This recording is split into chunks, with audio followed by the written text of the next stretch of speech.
Thomas L. Rosenberg is the founder and chief calming officer at Regenerate Coaching, a certified integral coach. He loves guiding people to grow and flourish by rediscovering what's truly important to them. For him, the shift towards rediscovering what is truly important to him occurred after suffering a traumatic brain injury in a near-fatal bicycle accident in June of 2014. It compelled him to rediscover the forgotten wisdom of his heart and his body, to stop living inside others' stories and expectations. Inspired by the way a dear friend lived richly, shared all her gifts, and died fully with tremendous grace in 2016, he has a deep desire to lead life heart first. He decided to move towards developing a full-time coaching practice and began his certification in integral coaching, which he received from New Ventures West. His approach blends both integral coaching and somatic work drawn from his own journey as a coach and as a human being. To deepen his embodiment, he is currently pursuing somatic coaching certification through the Strozzi Institute. When he isn't supporting individual and team clients transform their leadership, he also enjoys tending to his garden and dancing the Argentine tango with his wife. Thomas, welcome to the show. Thank you, Jacob. It's a pleasure to be here. Absolutely. You are very welcome. So from the very beginning of your career, we're going to go back all the way back to 2 years before I was born, 1993. Making me feel old here. You are involved in sustainability, clean energy, and investments, which is interesting because that's actually very early to be in that space. What drove that desire? I had the pleasure, the privilege of growing up in the woods. And so my parents they still are in the same house, a house in 2 acres surrounded by 30,000 acres of state forest. We had animals, goats, chickens, but all the way along, there was always just this interest in exploring and being with nature. And so it just was, when I come from a medical and scientific family, when I knew that I wasn't going to follow the family into medicine, I thought, what is it that's really important to me? And I thought it's going to be the environment or something related to the environment. And after college, I moved to DC thinking that I was going to be saving the wild places. And I quickly realized that in order to save the wild places, you need to have a rational energy policy.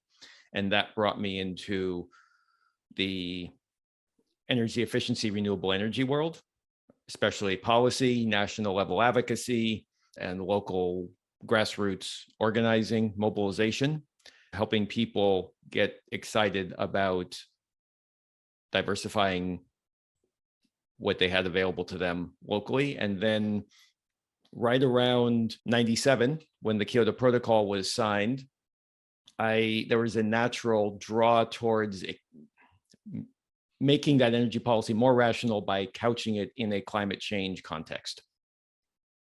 And I was getting my first master's at that time in environmental sciences. So that also supported it because I could start to see the connections between water issues, energy issues, soil issues, agriculture.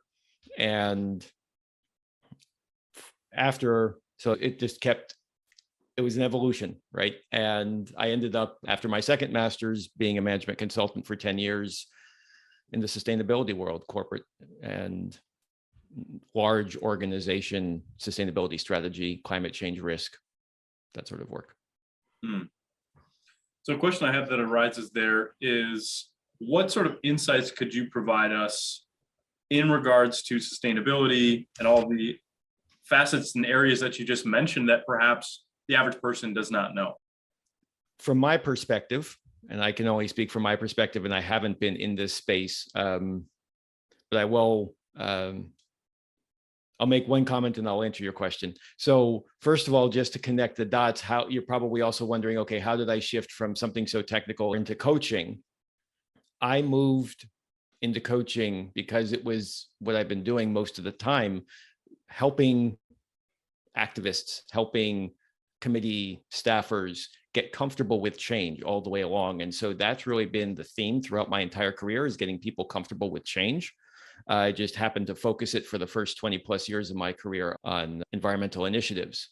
But in terms of helping people, something that we don't think about is we've So two things. One, we've disconnected from our place in nature. And so we have to think about the impact of how we walk through the world. And it's not like we have to sacrifice necessarily. It's more a level of awareness around, if you use this water, is there enough water for plants, for agriculture, for animals, for biodiversity, which is really what supports the web of life that provides us with food?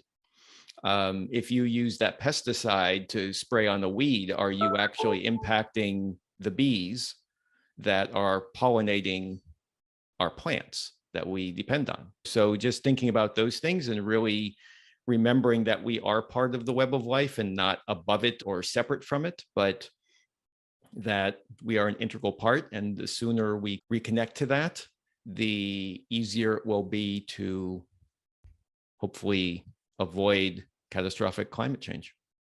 So you believe then, let's say a shift in consciousness would bring about things that would accelerate our transition to getting ahead of what is that currently pressing problem in terms of climate and sustainability? Yeah, there was actually a paper that came out in one of the scientific journals last week or the week before that said that if we target transportation and buildings in terms of energy consumption and where that energy comes from, so shifting it away from fossil fuels, we could avoid most of and we do that by 2030. So that's 8 years away, 7.5 years away. We could avoid most of the catastrophic effects and keep it closer to a 1.5 degree increase. So to go back to that roots of your life, even being very much immersed in nature, it would seem that you had this awareness and this deeper connection between the person, the self, their community, and the world as a whole. So please expand on that. Like I said, growing up in the woods, I was always curious about my surroundings. And that curiosity was encouraged by my parents, my grandparents, learning about the trees, about the birds, about plants, what happens in water. Just so all of that curiosity was cultivated. And so I just felt that natural connection to the natural world around me. And that's, for me, the woods have always been a place where I go for solace and for replenishment. It's still something that I do. I prefer, my personal preference is more mountains or hills. Some people prefer the beach, but it works. That's a nice thing about living here in California. I have both and easy access. So by going there, you're able to reconnect to yourself, reconnect to nature. How important is that for the average person, but also, let's say, for an executive, that they get into nature, they reconnect to themselves? I think it's a really powerful exercise, and it's really easy for us. This is something I notice even. So I have a weekly practice where I block off some time and I go to the woods, and it's just me. And I pick a time when I wouldn't find a lot of other people there typically. So because I go to a regional park nearby the house, and if I were to go midday on a weekend, it would be super busy. So I try to go at a time during the week when it's quieter, and I feel like it's just me in the park. And so just finding that opportunity to disconnect from what I like to call city energy, that chaotic modern society energy that we carry with us. Oh, I have to do this, I have to do that, I have to run here, I have to finish this, I've got that meeting. Just settling down and just settling in, because that energetic perception is projected throughout the woods and the animals respond to that. So as you slow down, you're going to be able to notice how the animals around you, the bird song, calms down, and you're going to become more aware of what's going on around you, and you're going to become more aware of what's going on inside you at the same time. So that can be a really powerful way of just getting space. And it doesn't necessarily have to be a meditation, but it could be. It just depends on you as a human. What do you like? Yeah, I smile because I just bring up the image in my mind of actually being out in a forest and the birds, and just relaxes you and makes you Mm-hmm. very calm, just even thinking Yeah. about it. So I highly encourage that as well.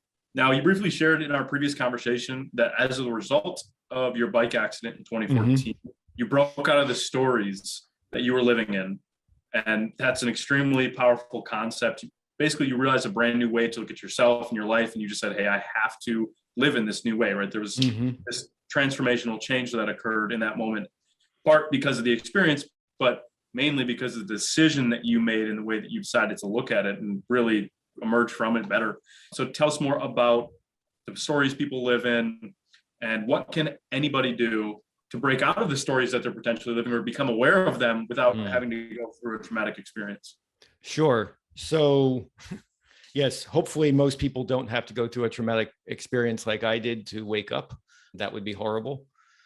But for me, it's really the question that it boils down to is, what are you spending your life energy doing? There's a book out that I'm really curious to read, but I've seen the title now for a few months, 4,000 Weeks. That's the average number of weeks we have in this lifetime. So just think about that. How are you spending your time? And how are actions speak louder than words? So you can say, I stand for A, B, C, right? And yet, if you look back in your weekly review, what are you actually spending your time doing? Where are your priorities? How much was focused on replenishing yourself? How much was focused on what does living richly mean to you? To use a term that you used from my introduction. And so, how do we start playing with those questions? Is there a yearning? Is there something that you have always wanted to do but have been afraid to? What would happen if you said yes to that? Right? What's the cost of not saying yes to that? So those are some of the ways that you could start exploring those questions. So engaging those things that are on average or in everyday thinking outside of what someone would consider. Mm-hmm. What is a quick barometer check that someone could perform on themselves to understand how much of their gifts they're giving? In the intro as well, you mentioned your friend who passed away, rest her Mm-hmm. soul. She was giving all of her gifts and she was Mm-hmm. living in that manner. And I find that's extremely empowering. And it's something to strive for that is maybe a little higher than, let's say, money or something along those lines, right? Are you giving your best? So how could someone understand where they're at and how they could increase that? Mm. The question I just posed initially was, what are you spending your life energy doing? And also the corollary in this for this question is, what wants to be shared that isn't being shared? What part of you wants perhaps to come out of the shadows? And as adults, we get trained as we grow up. And then as an adults, we take on certain responsibilities. And it's, oh, I have to show up this way because this is my title or this is my identity. Is that the identity that you've chosen, or is that the one that you're living from somebody else? Is that somebody else's story? Once you start separating, saying, okay, to back up a moment, if we are born into a family and we have to learn who we are, who are others, what's taboo, what gains approval, what am I to do? How am I supposed to engage with the world? We're hardwired for safety, belonging, and dignity. And in order to answer those questions, we discover along the way, often as children, that we have to crimp or diminish one of those aspects, one of those gifts that we feel we innately have, in order to gain that approval, to have that dignity, to feel like they belong, to feel safe. Then school trains us to be a certain way, and then society reinforces that, the family, the expectations, that just keeps growing, and we're adults.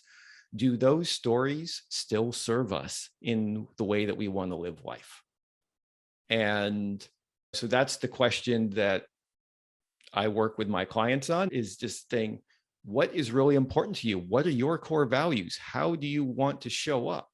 Whether that's as a human, as whatever your title happens to be, as a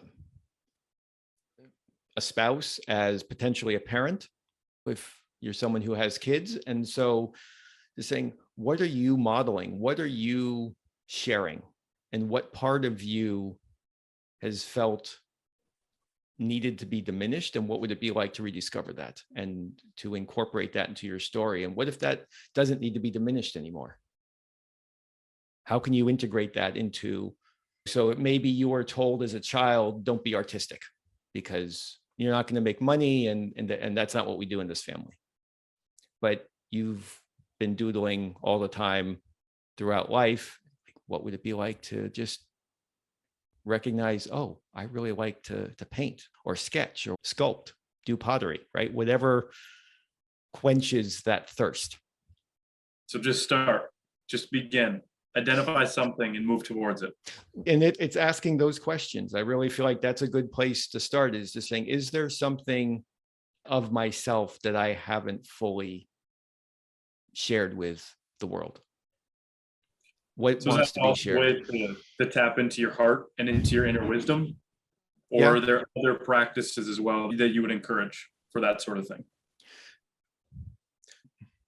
In our society, we grow up and we stay in our heads. And so we stay in our thinking self. And it's important to have a practice and to start to feel into the rest of ourselves. So how do we drop into our feeling self? And once you start practicing that on a more consistent basis, you're going to have more access to it, because we are what we practice. So how you sit, how you stand, how you talk, how you walk, how you breathe, the language you use, we're all practicing something, either intentionally or unintentionally. And so being conscious of what you're practicing and exploring what it's like to sense into that feeling space. And it may be a void initially because you're just not practiced in accessing it, and that's okay. But just feeling into that, just sort of saying, okay, so what's here? One thing you could do, if it helps, is just even to put your own hand on your heart and just say, what wants to be shared? And just listen. It's not going to come quickly, right? The other we're very accustomed to having a cognitive response that happens rapid fire. The heart and the body speak more slowly. And it's oftentimes in very few words. So what arises? Just noticing the sensations that maybe arise. Oh, this feels uncomfortable. Okay, so how do you sit with discomfort? Do you run away from it? Do you push against it? Do you go to your head and start thinking about the meetings, the emails, whatever's on your to-do list? Right? So just, okay, so if I just come back, feel the hand on my chest, what's here? And that just helps us also come into presence. So on that topic right there with presence, and another question popped up, but I'll ask that after. How would you explain presence? Presence, the way that I would describe it is feeling your full aliveness. And I know that may require another definition, but by aliveness, feeling all of the sensations that are moving through your body at any given moment. So becoming more and more aware of where there is life force energy moving through the universe all the time, and it's moving through us. But we don't pay attention to that. So we're not feeling our heartbeat. We're not feeling the lungs expand with each inhalation. We're not noticing the energy that's exiting our feet and going into the floor. So if you start sensing into that, and time starts to feel more spacious, I believe you're present. If you notice yourself, think about you're in the car and you're at a red light. And you're like, man, if I had just driven a little bit faster, right, then you're clearly not present because you're either in the past or you're in the future trying to get to where you're going to go. Whereas you're just like, okay, I'm at a red light, just breathing and just letting time feel spacious and just experiencing that moment. Wonderful. So if you were to structure it in form of a brief exercise that we could do even live here, maybe it's similar to what you just mentioned. How would you guide us through from non-presence to even just a brief moment of experience and presence? So one, you can do this seated or standing, but I would have people put their feet flat on the floor and find an easefully upright position so that you're not holding yourself erect.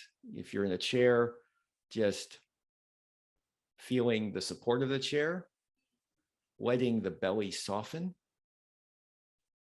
keeping your eyes open actually, so that you can attend to both the inner and outer world at the same time, but letting more of the world in by letting your eyes fall to the back of your head. And then just letting the breath fall into the belly. And see if you can actually, on the inhalation, over time, deepening the breath so that you can paint the inside of your pelvic bowl with each breath.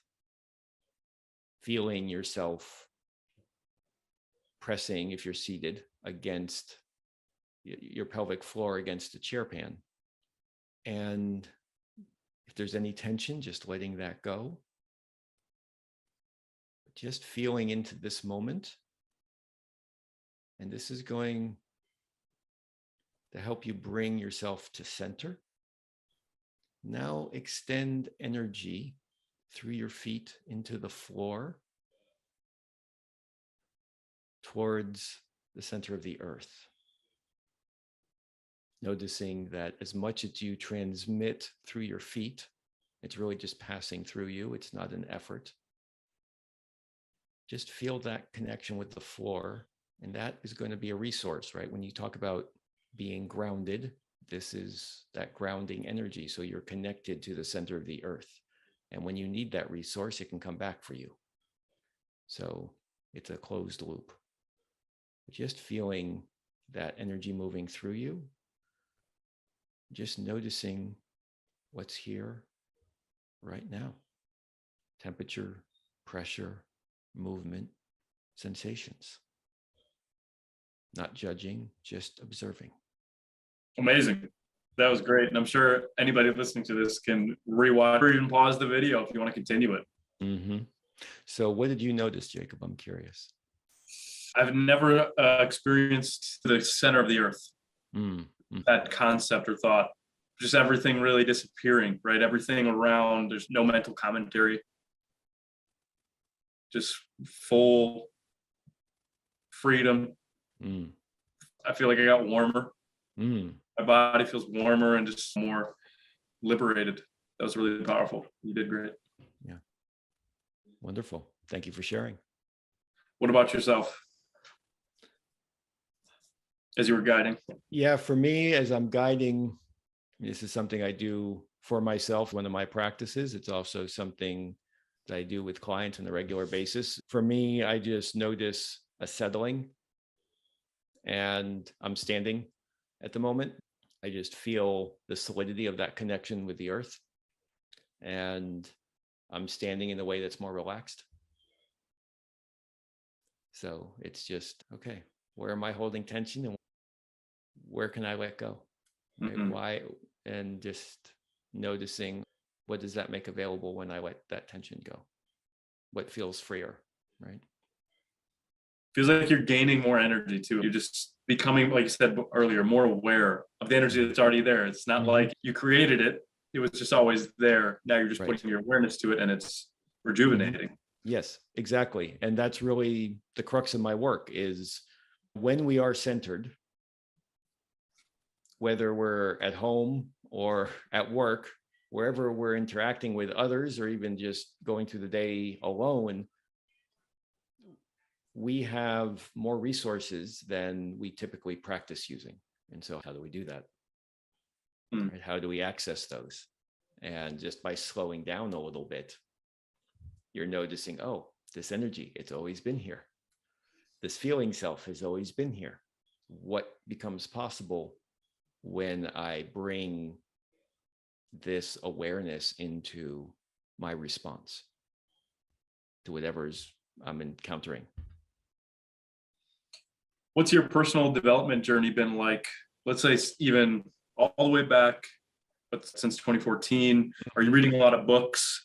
Are you going to seminars, or what are you doing that's helping you to increase this and expand your mind, your heart? Well, yes, indeed. But so I've always been a voracious reader, and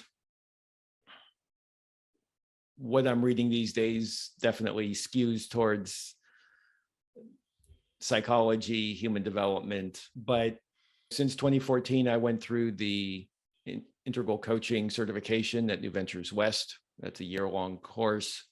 And I went through the advanced practitioner a couple of years after that. For continued certification as an integral coach, I need to be continuing to deepen my own journey so that I can hold a stronger container for my clients' self-exploration. This year, it started in October of last year, I've been pursuing certification as a somatic coach with the Strozzi Institute, which has been an incredibly powerful journey. It's amazing what you can learn as you work through the body, what arises and in what ways. So I've learned about intergenerational trauma that has been carried through my family that I had no idea about. I've learned how a little 4-year-old boy who was seeking approval for and thinking, because I come from such a logical left-brained family, I would much more right-brain naturally. And so just struggling with that, especially as a male. And so just, oh, this has been showing up and this is how it shows up in my body. This is how I hold myself. And then recognizing, oh, this has been this way since I was 4. So to think about how many decades I've been holding this shape has just been fascinating. But there's also, to answer your question, I also attend conferences on occasion if they are intriguing, but it's mostly a lot of continuing education and a lot of books. Any particular books that you recommend to someone who's very curious or wants to experience more peace, presence, a better life, improve themselves in this sort of fashion? Ooh. I can tell you some of my favorite books, but I don't know if they would speak to everybody. So one that I found incredibly powerful along the lines of 4,000 Weeks is a book called A Year to Live by Stephen Levine. And unfortunately, Stephen passed a few years ago before the pandemic, but he spent almost 30 years in hospice care. And so it's a very short book, but it asks a lot of poignant questions. If you identify as a little more middle-aged and you're feeling like you're in a major transition, I would recommend a book by Jet Saris, that's Jetpsaris, called Hidden Blessings. And it's a book about the midlife passage, not the midlife crisis, but the midlife passage, and recognizing that we hit that. Not all of us hit it. Some of us ignore it, but we can go through it at a variety of different ages, from say mid to late 30s to early 70s even. But it's just, those are books that have been really impactful for me and some of my clients. So to help us get a more global perspective, I believe you speak fluent Spanish, correct? Yes. That's awesome. You spent some time in South America. Mm-hmm. What are the key differences that someone who's never been to South America or doesn't plan to go to South America could understand between the US or North America and South America in the way that culture is, the way we interact with our minds, our bodies, each other, and also the rest of the world? So one, just the context of our cultural footprint because of the power of advertising and foreign policy is large. And so there are a lot of misconceptions. If you were to go visit, people are like, oh, you're from there. Oh, you must that. One of the biggest things, so I served in Peace Corps in South America. And one of the biggest impacts for me was, I feel like it was probably 3 or 4 months in after arriving at my site and having a meeting with the mayor of my town. And we're in the middle of this meeting. I had been waiting. I had to wait multiple hours that morning because there are all these other issues. And so I was like an hour late for the meeting. And then in the middle of the meeting, his kid barges in. And I was really gringo at that moment. It was just like, what's going on? Why is the kid barging in? But the point is, like, family comes first. There's always time for family. And it's important to cultivate those relationships. It's important to be able to express how meaningful those relationships are. And it's connecting to the heart in that way and being able to share that. I feel like a lot of the public speaking that we're taught here is how do you deliver the quarterly results effectively? Mm-hmm. Rather than saying, your friendship means this to me. And I am so grateful that our paths crossed. How many times do you say that to your friends? It's a rhetorical question. We don't say that in this culture. Something that people could practice. Go ahead and call somebody up and tell them you appreciate them. So how does a leader know that they need to work with you? If they're feel like they're spinning their wheels and something that they really want, that they feel that yearning, they're recognizing that yearning and it feels out of reach. And they're also really willing to do the inner work to be on this journey of co-discovery and co-creation, right? Because that's really, I'm holding the space, hopefully a strong, brave space for that client so that they can bring their sense of safety and they can really dive into places that they might not have explored or felt comfortable exploring. And that's certainly something I see frequently with male execs.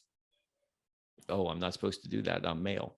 Or they like, it's this, or I'm the executive. I'm just supposed to be this way. So it's just observing that and being able to dive into that and feel safe. So those are the two. And also those who are really seeking to consciously shape the second half of their lives. That's, what are they spending their life energy on? What's the impact they want to have? What's their legacy? And just to give us some color and some light here, what is the true difference between integral and somatic coaching? So broadly speaking, integral coaching is taking the whole human being into consideration along with their entire social context. So I'm still looking at, it's a developmental approach like somatic coaching. It's a little bit more talking. So somatic coaching, you're working through the body as the primary, for lack of a better word, on-ramp to the awareness. So rather than saying, when you feel scared, what does that come up for you? It's rather than saying, okay, so if you imagine that situation where you felt, what happens in your body? Do you start to get small? What are you doing? Okay, and now what's happening? What's possible from here? How's your breath? And then undo it. Oh, okay, so holding tension in the shoulders, holding tension in the ribs. Oh, so this is what I do. This is how I cut myself off from myself. It's a protection mechanism. Mind blowing, because you never think of how you would cut yourself off from yourself. But there's habits, they're basically just habits. Would you say for most people, they're unconscious? Absolutely. Yes. And by making them conscious, you're able to maybe program a new process. Or what would that really be like to go from one to the next? You're absolutely right. It's because we have a self-referent nervous system. So what we practice, if you're used to just breathing in your upper chest, right? your body's going to forget that you can actually breathe into the belly. And you're going to get really tight in your upper torso. And your voice might get a little more pinched, right? So it's just starting to recognize that. So if you were to break that pattern, and at least even for a moment, and say, oh, this is what's possible, then you can consciously start practicing something else and reset the nervous system to say, oh, this is available to me. And I can, and under pressure, this becomes more available. Because at the end of the day, we usually, when under stress, we regress.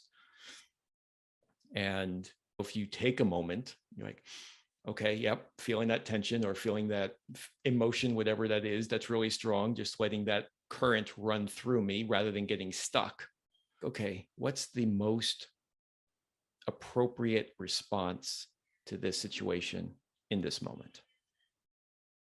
Not to say it's going to be perfect every time. We're humans, we're messy, but we can at least say, oh, okay, so yeah, that really got me activated and I'm going to move forward in this way. And sometimes it's actually entering into a conflict and changing the direction of the energy into a mutually beneficial path.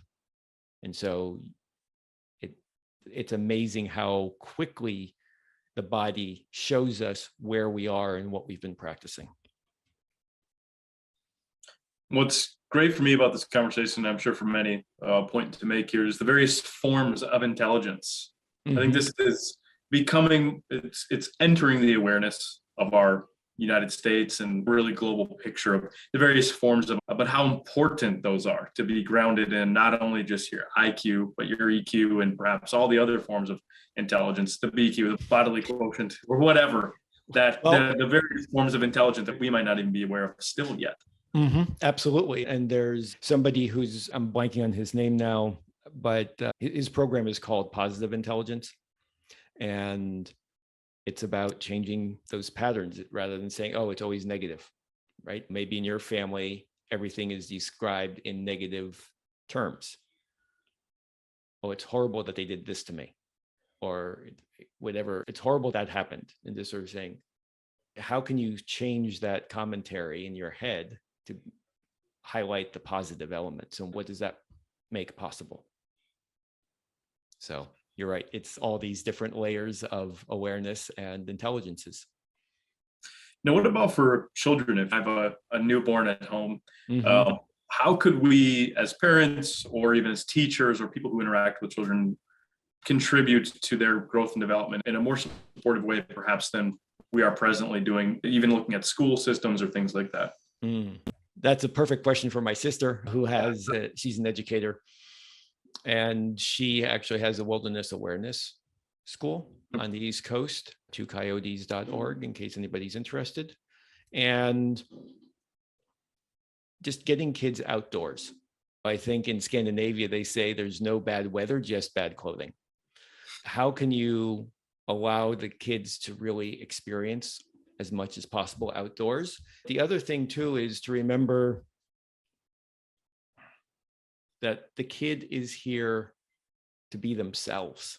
So the question that I would have is, what does this kid need in order to feel safe? They feel that they belong, that their dignity is fully recognized.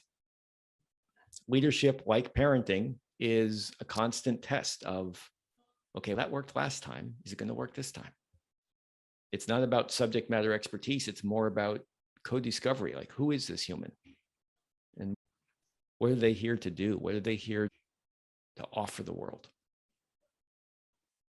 Discovery, it's a word I've never heard before, or a set of words together. This co-discovery is a process. It's a mindset. Is that how you would describe it? Yeah. It's, hey, I need to fix you. If there's a relationship that has, maybe they're trying to work through something, it's not like, hey, I need to fix you and you're wrong. It's, hey, we're discovering this together because it's something we've never had before, or something along those lines. Exactly. Well, not to say that there aren't those situations where you need to be perhaps a little stricter because the kid's running out into the street or something and has forgotten to stop and look both ways. There's always situations, but broadly speaking, like helping the child understand this is where I'm coming from.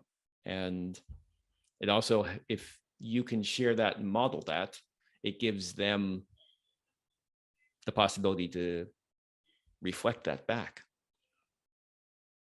And then they're going to have that much more available vocabulary around, this is what I'm feeling, this is what's coursing through me in this moment. If they're pre-verbal, it's obviously a little hard, but once they do have some language, then they can say, oh, okay, this is the socio-emotional training that can be incredible. Like identifying, this is how I feel today, and just letting the kid identify that. Yeah, what's fresh on my mind at the moment is just the power, you mentioned pre-verbal, the power of silence. And I don't know, maybe you could give more expansion on this, but my newborn obviously is pre-verbal. Mm-hmm. And it's really interesting. I've never experienced this before, where you can speak to somebody and it feels like, because they're not able to respond. It's just such an interesting experience when they're just either pre-verbal, right? And I'm curious what more silence could do for people in general. I don't know if they just took that approach more to life of, hey, if you have these problems that you think are there, if you are pre-verbal with those problems that you believe that are there, the stories, that it could basically be non-existent or disappear. Abstract, but again, I'm not a child development expert by any stretch, but the thing that's coming to mind is, in terms of silence, one is, how are you cultivating that in yourself? And what's the energy that you're projecting around that newborn? Becoming really aware of that energy. If you're coming in with a really rushed energy, how does that impact the child? What is that telling that being that's soaking it up like a sponge? And not to say that you're never going to run counter to what your intention is, but really becoming much more intentional in terms of, okay, what am I projecting here?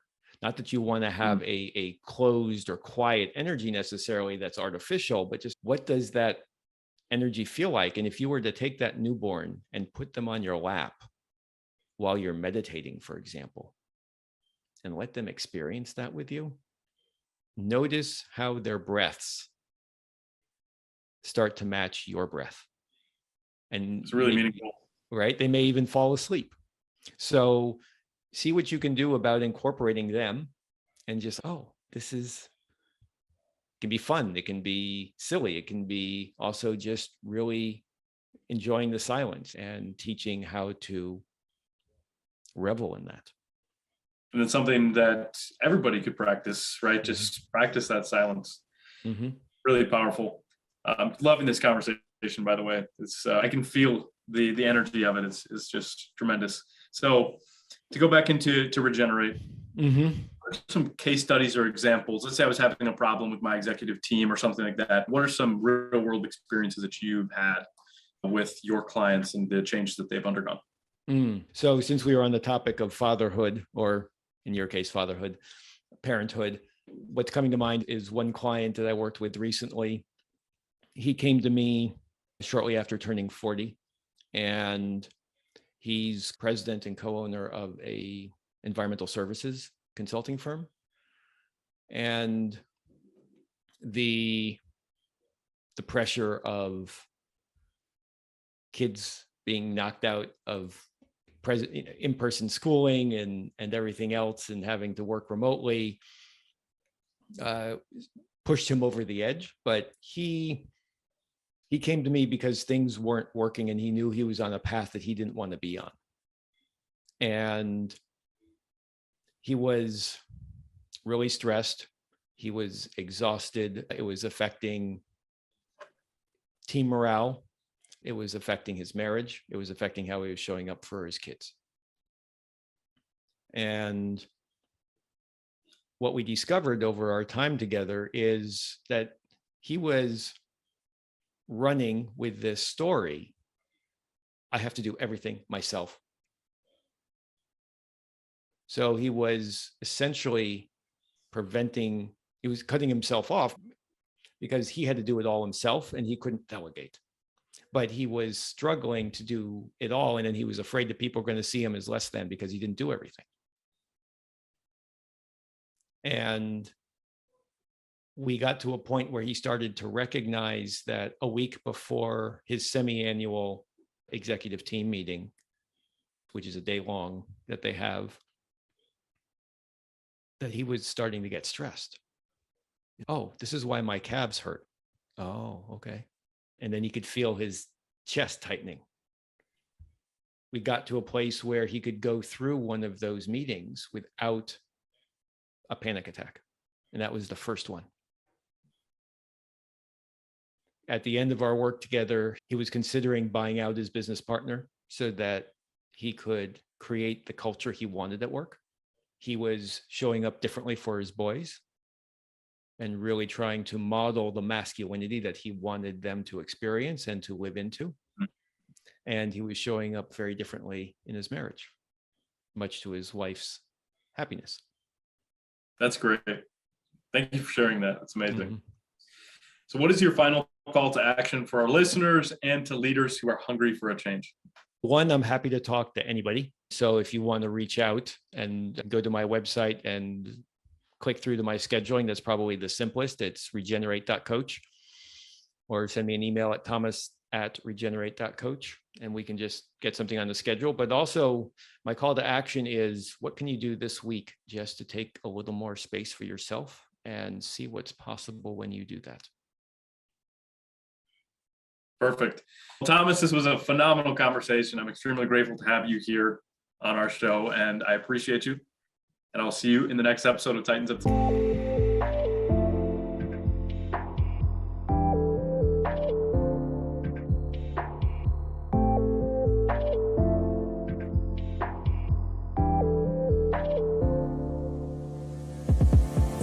Hey everyone, thank you for watching this episode of Titans Up today.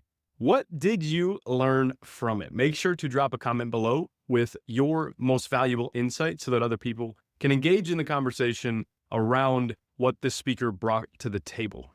And then on another front, make sure to subscribe so that every time we drop a new episode, you will be notified. And that way you can keep fueling your dreams and your brain with fresh insights, which can help you along your journey and along your path to your goals. So thank you so much again, and I look forward to seeing you in the next interview.